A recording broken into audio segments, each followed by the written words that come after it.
Welcome to America for Christ Ministries International Radio Broadcast. They're located at 4960 Suite 8, Covington Highway, Decatur, Georgia, 30035. For more information, 770-885-3707. And now let's go into the message already in progress. Chers auditeurs et auditrices donc de l'émission Lieu d'espoir, provenant donc de America for Christ Ministries International, nous vous saluons ce matin dans le précieux et glorieux nom de notre Seigneur Jésus-Christ. Nous bénissons le Père, nous bénissons donc sa présence dans nos vies, nous bénissons donc sa présence qui nous conduit chaque jour donc dans cette œuvre noble qu'il a accordée donc à chacun d'entre vous. Vous qui travaillez donc avec ardeur pour donc amener donc le royaume de Dieu à s'étendre dans la vie des hommes et des femmes, dans les familles, donc dans les pays, dans les nations où que le Saint-Esprit vous conduit. Ce matin, je viens à vous au nom de Jésus-Christ. Donc, America for Christ Ministries, donc basé ici aux États-Unis d'Amérique, Atlanta, en Géorgie, donc avec pour fondateur l'apôtre Bernard Zougouri. Donc, ce matin, nous venons à vous avec la parole de Dieu. Ce matin, nous venons à vous avec l'évangile, l'évangile donc qui transforme l'homme, l'évangile qui restaure et qui régénère l'homme. Lorsque donc vous recevez donc Christ comme Seigneur et Sauveur dans votre vie, vous voyez donc le changement qui s'opère donc d'une manière donc authentique. Vous voyez dans la Bible, si vous prenez la Bible, quand vous lisez attentivement, toi qui es chrétien aujourd'hui, quand tu prends la parole de Dieu, toutes les fois que tu ouvres, tu es en train de dire à ce Dieu merveilleux donc de te parler. Lorsque donc Dieu commençait à parler donc à l'enfant Samuel donc n'étant pas donc habitué donc à parler avec Dieu. Vous voyez, nous voyons ici dans la Bible, quand vous lisez dans 1 Samuel, quand Dieu a commencé donc à s'adresser à Samuel, Dieu savait que cet enfant ne comprenait pas d'abord le langage divin, le langage spirituel, le langage supernaturel. Quand Dieu parle à l'homme, Dieu ne parle jamais en vain. Quand Dieu parle, il parle donc avec spécificité. Il parle donc avec un plan d'amour et de grâce. Dieu donc avait choisi cet enfant dans Samuel avant même qu'il ne soit même né. Dieu le connaissait et Dieu l'a fait venir donc au travers donc de la vie de Anne. Vous voyez, toi qui es en ligne ce matin, qui m'écoutes attentivement, Dieu a un plan merveilleux. Ça n'a même pas d'importance si tu viens d'une famille pauvre, ou bien si tu viens d'une famille noble, une famille riche, ça n'a pas d'importance. L'important est que quand Christ rentre dans ta vie, il transforme cette vie. Quand Christ vient dans ta vie, il vient en toi avec le plan de Dieu. Le plan de Dieu, donc, mon frère, ma soeur, regardez la vie de Joseph. Il était 11e donc dans la famille. Ruben était donc le premier né, mais il a perdu donc son droit d'aînesse. Si vous lisez attentivement tous les différents fils donc de Jacob, tous donc ont perdu donc le droit d'aînesse. Et le droit d'aînesse donc est venu à Joseph. Cet enfant Joseph, vous voyez, la crainte de Dieu, l'amour qu'il avait pour ce Dieu. Dieu avait un plan spécifique dans la vie de cet enfant. Il était 11e, mais de 11e, il est devenu premier. Rappelez-vous que la Bible a dit que les derniers seront les premiers et les premiers seront les derniers.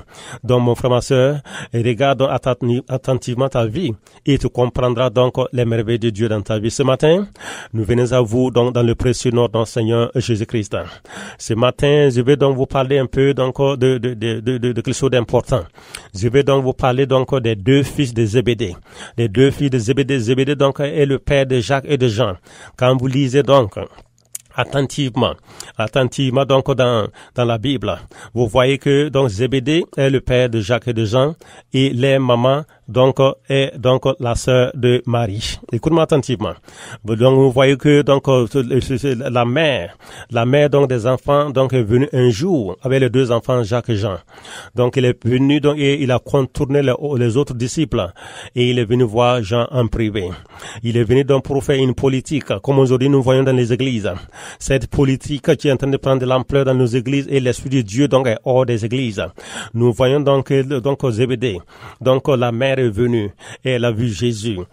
Quand vous lisez donc dans Matthieu 20, verset 20, il dit là-bas, il dit, alors la mère des filles de Zébédée s'approcha de Jésus avec ses fils, se prosternant pour lui faire une demande. Et elle est venue donc vers Jésus. Elle va faire une demande inappropriée. Comme chacun, certainement, aujourd'hui, beaucoup donc de personnes vont à Dieu avec des demandes inappropriées. Des demandes qui n'ont rien à voir avec la volonté de Dieu. Voilà pourquoi nous voyons beaucoup de prières qui ne sont pas exaucées. La mère de Zébédée donc est venue, les deux enfants donc en dehors donc des autres disciples. Et donc elle est venue pour donc et s'adresser à Jésus. La Bible dit qu'elle s'est prosternée, ce qui est une très bonne chose. Mais ce qui sortira de sa bouche sera une autre chose. Et la Bible dit, Jésus lui dit, que veux-tu? Et elle répond, ordonne, lui dit-elle, que mes deux fils que voici soient assis dans ton royaume, l'un à droite et l'autre à gauche. Aujourd'hui, nous voyons dans ce monde que beaucoup de chrétiens ne savent pas comment prier. Dans les lieux de Jacques, la Bible dit là-bas qu'il nous convient de même pas savoir quoi demander dans nos prières. Souvent, nous demandons dans le but donc de satisfaire donc nos passions. Souvent, donc, nous n'avons pas de prière donc spécifique. Nous n'avons pas de prière alignée sur la volonté de Dieu. Et lorsque nous prions selon la chair, cette prière ne sera jamais exaucée. Voilà pourquoi beaucoup de chrétiens sont frustrés aujourd'hui. Comme la mère donc de Zébédée qui est entraînée, qui est venue donc avec les deux enfants, donc pour jouer une politique avec Jésus-Christ. Et la politique est de négocier avec Christ pour qu'il place Jean à gauche et aussi Jacques à droite. Elle était venue donc en dehors des autres disciples. Quand les autres disciples vont apprendre, ils seront mécontents. Aujourd'hui, il y a beaucoup de mécontentement dans les églises. Les sauts ne se font pas selon donc la direction de l'esprit. Les sauts ne se font pas donc selon après qu'ils avaient prié. N'oubliez pas quand Jésus devait choisir les 12 disciples, il les a pas choisis par favoritisme. Il est allé sur la montagne de Dieu et il a prié toute la nuit. Il a pris le temps donc d'entendre la voix de son Père. Et la Bible dit que le Père lui a révélé les visages, tous les 12 visages des hommes qu'il devait choisir. Toi qui es en ligne aujourd'hui, est-ce que tu prends le temps pour prier? Est-ce que tu as un temps de prière? Est-ce que tu as une closette de prière? La Bible dit, entre dans ta chambre et ferme. Ça peut être ta chambre, ça peut être la chambre de ton cœur, ça peut être dans ta voiture, ça peut être n'importe quel lieu. Mais la Bible dit qu'une vie de prière conséquente est très capitale. Jésus dit que nous devons prier sans relâche. Et nous voyons ici que la mère de Zébédée n'a pas prié. Elle est venue charnellement, d'une manière charnelle. Elle est venue donc parce que Jésus-Christ était comme son neveu. Elle est venue donc sur le plan donc charnel pour donc dire à Jésus, comme nous sommes de la même famille, et place Jean et Jacques à droite et à gauche. Toi qui es en ligne aujourd'hui, homme de Dieu, le royaume de Dieu n'est pas dirigé donc par un esprit familial. Le royaume de Dieu n'est pas dirigé donc dans un esprit de favoritisme, mais le royaume de Dieu est dirigé par le Saint-Esprit. Toutes les fois que tu laisseras le Saint-Esprit diriger, toutes les fois que tu laisseras le Saint-Esprit orienter, te montrer ce qu'il faut faire, la victoire sera dans ta vie, la victoire sera dans l'église et le ministère va prospérer. Voilà pourquoi ne faites rien par favoritisme. Et l'apôtre Paul donc a repris aussi, nous ne connaissons plus personne selon la chair. Voyez, ceux qui ont marché avec Christ, les 12 disciples l'ont connu dans la chair. Mais Paul a dit, la période est arrivée maintenant où nous ne connaissons plus Christ selon la chair, nous ne le connaissons pas l'esprit. Toi qui es en ligne ce matin, toi qui m'écoutes attentivement, toi qui es homme de Dieu et femme de Dieu, comment diriges-tu l'église? Est-ce que l'église est dirigée par un esprit de favoritisme? Il y a certaines personnes, voyez, quand vous les voyez, viennent à l'église, quand ils sont riches, vous les placez devant. Et les pauvres sont négligés, méprisés, et ils sont placés donc dans le banc arrière. Dieu dit, le favoritisme, quand vous lisez dans le livre de Jacques, quand vous faites ceci, vous faites donc différence de personnes. Dieu donc a mis dans chaque homme, chaque femme que vous voyez, des dons et des talents. Mais si nous dirigeons l'église par l'esprit de favoritisme, par l'esprit de grade, comment donc le ministère peut aller là-bas? N'oublions pas que le ministère est conduit par le Saint-Esprit, dirigé par l'Esprit de Dieu. Et nous ne sommes que des vaisselles, nous ne sommes que des instruments plutôt que le Seigneur utilise donc pour bénir la vie de son peuple. Donc ce matin, nous voyons ici que donc la mère de Zébédée, donc la mère de fille de Zébédée plutôt, est venue vers Jésus pour jouer cette politique. Jésus va lui répondre, il dit, si vous lisez attentivement, Jésus dit que verset 20, 21 et aussi verset 22, Jésus lui répondait, il dit, vous ne savez ce que vous demandez. Voyez, et Jésus lui a repris, il dit, oh mère, vous ne savez ce que vous demandez. Et il continue, il dit, pouvez-vous boire la coupe que je dois boire? Et la Bible dit qu'il répondit, nous le pouvons, charnellement parlant. Vous voyez, mon frère, ma soeur, il dit que cette place est réservé donc selon que le Père a décidé. Il y a beaucoup de choses que nous devons faire attention lorsque nous prions. Nous devons prier toujours en accord avec la volonté de Dieu. Nous devons toujours prier en accord avec les Saintes Écritures.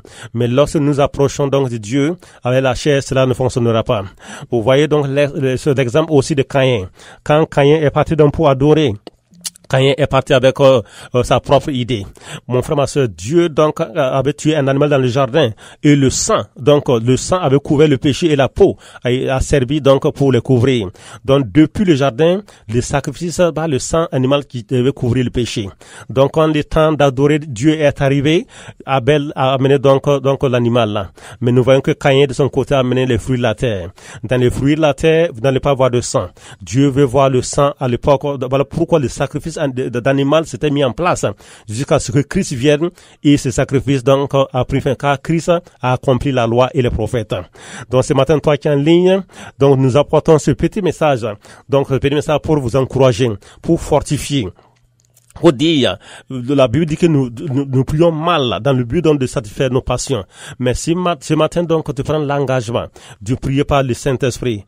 La Bible dit de prier par l'Esprit. Quand vous laissez le Saint-Esprit vous inspirer, quand vous allez partir dans votre place de prière, Saint-Esprit, commencez d'abord à l'adorer, à le magnifier et à l'exalter. À un moment donné, vous allez voir que l'Esprit va prendre le contrôle et la prière se met en place. Beaucoup d'hommes et de femmes aiment faire du bruit dans la prière. La prière, c'est pas du bruit. La prière, c'est la communication entre toi et le Dieu vivant. La prière, c'est pas d'aller parler en langue sans cesse, non. La prière, c'est de parler à ce Dieu vivant. Le parler en langue, c'est pour t'édifier spirituellement. Mais lorsque tu parles avec l'intelligence, tu entends ce que tu dis. Et aussi, ceux qui sont autour de toi comprennent ce que tu dis et ça les édifie. Donc, il y a beaucoup d'amalgame dans l'église aujourd'hui. Beaucoup de confusion et de troubles. Mais nous prions que le Saint-Esprit éclaire son église. Ce matin, je veux prier. Père, dans le nom de Jésus-Christ, nous venons à toi ce matin. Seigneur, beaucoup d'hommes et de femmes ne savent pas comment prier. Comme la mère de Zébédée qui est venue et qui a demandé une demande impossible.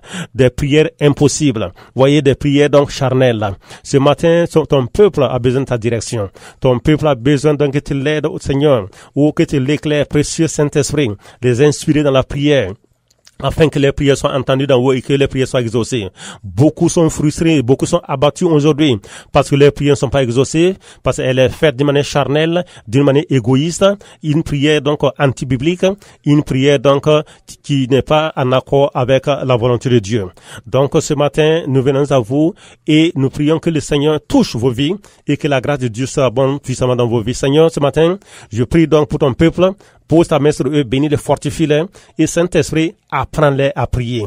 Parce que la Bible dit, Jésus, donc, ses disciples sont venus, il dit, Jésus, apprends-nous à prier. Précieux Saint-Esprit, apprends ton peuple à prier en accord avec la volonté de Dieu. Donc, ce matin, soyez bénis, soyez fortifiés. C'était lueur d'espoir, donc, avec Bernard l'apôtre, depuis les États-Unis d'Amérique. Soyez bénis, et à la prochaine. Merci. America for Christ Ministries International wants to continue to be a blessing to the community, but they need your help, your financial donations, as well as your non-perishable food items, furniture, clothing, and more. Now, for more information, you can call 770-885-3707. They will come pick up the donations absolutely free. So if you'd like to donate to America for Christ Ministries International to continue to be a blessing to the community with your monetary donations, non-perishable food items, clothing, furniture, and more, call this number, 770-885-3707. America for Christ International Ministries. You may call for pickup for all of those items, 770-885-3707. And thanks for donating to America for Christ Ministries International.